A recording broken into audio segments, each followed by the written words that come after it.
ಭಯ ಪಡಬೇಕು. ತಪ್ಪು ಮಾಡಿದ್ರೆ ಯಾಕೆ ಭಯ ಪಡಬೇಕು? ತಪ್ಪು ಮಾಡಿದ್ರೆ ಭಯ ಪಡಬೇಕು. ಬೇರೆ ಪೊಲೀಸವರೇ ಆಗಿರ್ಬೋದು, ಮುಂತಾದವರೇ ಆಗಿರ್ಬೋದು, ತಪ್ಪು ಮಾಡಿದವ್ರಿಗೆ ಭಯ ಇರುತ್ತೆ. ತಪ್ಪು ಮಾಡಿದವ್ರಿಗೆ ಖಂಡಿತ ಭಯ ಪಡುವಂಥ ಅವಶ್ಯಕತೆ ಇಲ್ಲ. ಯಾಕಂದ್ರೆ ನ್ಯಾಯ ನಿರತರಾಗಿ ಬದುಕುವಾಗ ಅವ್ರ ಮುಂದೆ ನಮ್ಗೆ ಇನ್ನೂ ಸನ್ಮಾನ ಸಿಗುತ್ತೆ ಹೊರತು ಅವಮಾನ ಆಗಲ್ಲ. ಅನೇಕ ಸರಿ ಮಾಡದಿರೋಂಥ ತಪ್ಪುಗಳಿಗೂ ಕೆಲವೊಂದು ಸಾರಿ ನಿರಪರಾಧಿಯಾಗಿ ನಾವು ನಿಂತ್ಕೊಂಡ್ರು ದೇವರು ಖಂಡಿತ ನಮ್ಗೆ ಅವುಗಳಿಂದ ಬಿಡಿಸ್ತಾರೆ. ಬೇರೆ ಒಂದು ವೇಳೆ ನೀತಿಯ ನಿಮಿತ್ತ ಹಿಂಸೆಯನ್ನು ತಾಳಿಕೊಳ್ಳುವವನು ಧನ್ಯನು ಅಂತೆ. ತಪ್ಪು ಮಾಡಿ ಏಟ್ ತಿನ್ನೋದ್ರಲ್ಲಿ ಏನಿದೆ ಪ್ರಯೋಜನ? ಪ್ರಪಂಚ ಕೊಲೆ ಮಾಡ್ತಾ ಐತೆ, ಹಾದ್ರ ಮಾಡ್ತಾ ಐತೆ, ವೇಷವಾಟಿಕೆ ಮಾಡ್ತಾ ಐತೆ, ಕೊಲೆ ಮಾಡ್ತಾ ಐತೆ. ಇವ್ರು ಜೈಲಲ್ಲಿ ಕೊಳಿತಾ ಇದ್ದಾರೆ. ಆದರೆ ದೇವರ ನಿಮಿತ್ತ, ಯೇಸು ಕ್ರಿಸ್ತನ ನಿಮಿತ್ತ ಬಾಧೆಯನ್ನು ಅನುಭವಿಸಿ, ನೋವುಗಳನ್ನು ಅನುಭವಿಸಿ ಸೆರೆಮನೆಯಲ್ಲಿ ಹತಾಸಾಕ್ಷಿ ಆಗಿರೋರು ಯಾರು ಗೊತ್ತಾ? ಭಾಗ್ಯವಂತರು, ಶ್ರೇಷ್ಠರು ಅವರು.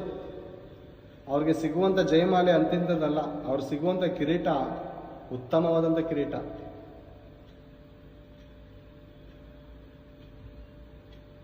ಆ ಕಿರೀಟವನ್ನು ನಾವು ತೆಗೆದುಕೊಳ್ಳುವುದಕ್ಕೆ, ಆ ಕಿರೀಟಕ್ಕೋಸ್ಕರ ನಾವು ಈ ಓಟವನ್ನು ಸಾಗಿಸಬೇಕು. ಬೇರೆ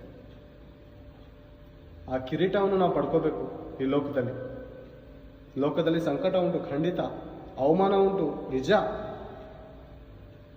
ಆದರೆ ಇದರ ಮಧ್ಯದಲ್ಲಿ ನಾವು ದೇವರ ಓಟವನ್ನು ಕಡೆಗಾಣಿಸ್ಬೇಕು.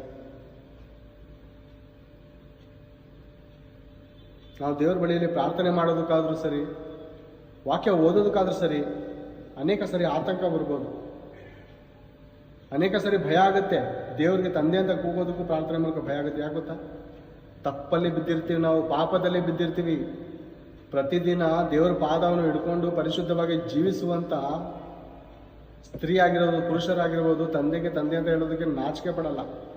ಈಗ ಇವರಿಬ್ರು ನಾಚ್ಕೊಂಡು ಯಾಕೊಂಡು ಹೋಗ್ತಾ ಇದ್ದಾರೆ? ನಾಚ್ಕೊಂಡು ಭಯಪಟ್ಟು ಯಾಕೊಂಡು ಹೋಗ್ತಾ ಇದ್ದಾರೆ? ಪಾಪ ಮಾಡೋದ್ರಿಂದ ಅವ್ರಿಗೆ ಅರ್ಥ ಆಗಿದೆ, ನನ್ನ ದೇವರು ಪರಿಶುದ್ಧನು, ನಾನು ಪಾಪಾತ್ಮನು ಅಂತ. ಅದೇ ರೀತಿ ಪ್ರೇರೆ, ನಾವು ಪ್ರತಿದಿನ ದೇವ್ರ ಪಾದದಲ್ಲಿ ಕೂತ್ಕೊಂಡು ನಮ್ಮ ತಪ್ಪು ಸರಿನೋ ದೇವ್ರ ಮುಂದೆ ಇಟ್ಟು, ದೇವ್ರೆ ತಂದೆ, ನನ್ನಿಂದ ತಿಳಿದೇನೋ ತಪ್ಪಾಗ್ಬಿಟ್ಟಿದೆ, ನಾನು ಕ್ಷಮಿಸು ದೇವ್ರೆ. ನೀತಿಯ ನಿಮಿತ್ತ ತಂದೆ, ನಾನು ಹಿಂಸೆ ಬಂದರೂ ಸಹಿಸಿಕೊಳ್ಳುವಂತೆ ಸಹಾಯ ಮಾಡು ತಂದೆ. ಎಡಕ್ಕಾದ್ರೂ ಬಲಕ್ಕಾದ್ರೂ ತಿರುನೋಡದೆ ನಾನು ನೇರವಾಗಿ ನೀವು ನೇಮಕ ಮಾಡಿರುವಂಥ ಓಟದಲ್ಲಿ ನಿಮ್ಮ ವಾಕ್ಯಕ್ಕನುಸಾರವಾಗಿ ನನ್ನ ಜೀವಿತವನ್ನು ಸರಿಪಡಿಸು ದೇವ್ರೆ. ನನ್ನ ದಿನಗಳು ಕೊಂಚವೇ ಎಂದು ಎಣಿಸಿಕೊಳ್ಳುವಂತೆ ಜ್ಞಾನದ ಹೃದಯವನ್ನು ಕೊಡು ದೇವ್ರೆ. ದೇವ್ರೆ, ನಾನು ನಿಮ್ಮನ್ನು ಬಿಟ್ಟು ಅಗಲದಿರುವಂಥ ಒಳ್ಳೆ ಮನಸ್ಸನ್ನು ಕೊಡು ದೇವ್ರೆ. ಎಂಥ ಪರಿಸ್ಥಿತಿಯಲ್ಲೂ ನಿಮ್ಮ ನಾಮಕ್ಕೆ ಅವಮಾನ ಬರುವಂಥ ರೀತಿಯಲ್ಲಿ ನಾನು ಬದುಕಬಾರದು ದೇವ್ರೆ ಅಂತ ನೀವು ಯಥಾರ್ಥ ಮನಸ್ಸಿನಿಂದ ಬೇಡುವುದಾದರೆ ಖಂಡಿತ ಪ್ರಿಯರೇ ಆತನು